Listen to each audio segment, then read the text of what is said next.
Hi guys, so nandito kami ngayon sa Municipality of Sambuan. May naglalaro sa covered court nila.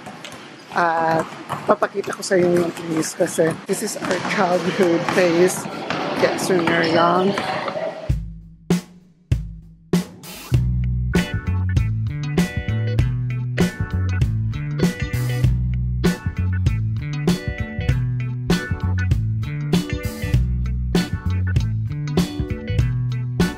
Tapos po kaming kumain at medyo busog na busog talaga ako. Ano yun, medyo mainit talaga at stressful yung pagpunta sa cemetery pero na-carry naman. Kaso ano yun, may ginawa pa kami post-cemetery. At totoo, this is our last night here staying in this place. I think it's so solemn. I really love the vibes of the place, if I have to be honest. And I really enjoyed it. It's like a house and it's giving me ideas on what to expect on my future home. Sure.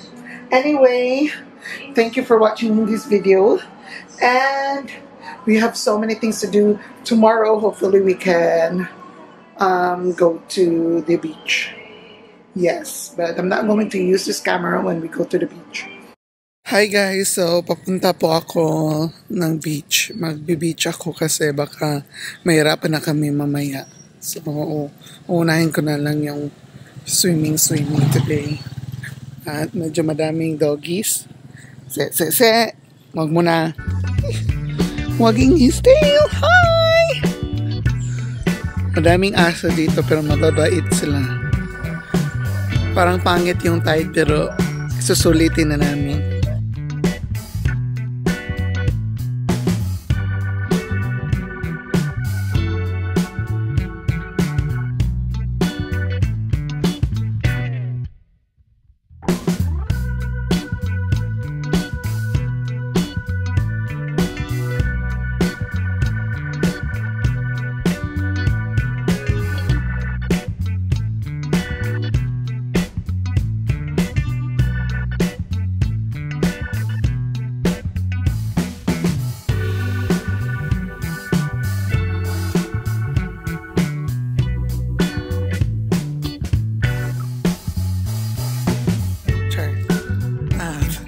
May mga aso po nag-aantay sa amin.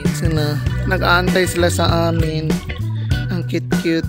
Hi guys! So, nandito po ako sa kwarto. At medyo na-prepare na kami umalis kasi dito yung check-out time namin ngayon ay today. So, nagpa-aircon muna ako kasi medyo naboboard na ako.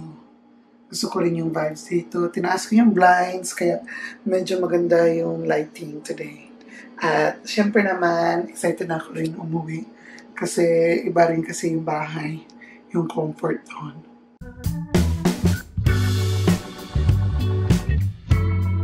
Hi! So, papauwi na po kami. So, maganda din yung place.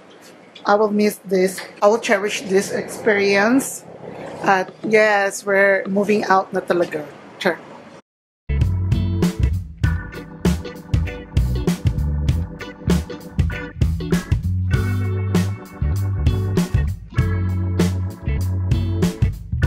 Hi guys, kakabili lang namin ng lechon sa market dito sa Karkar at we're going home na. Medyo maaga kami naabot dito so baka makakaabot kami sa Cebu ng medyo mas maaga.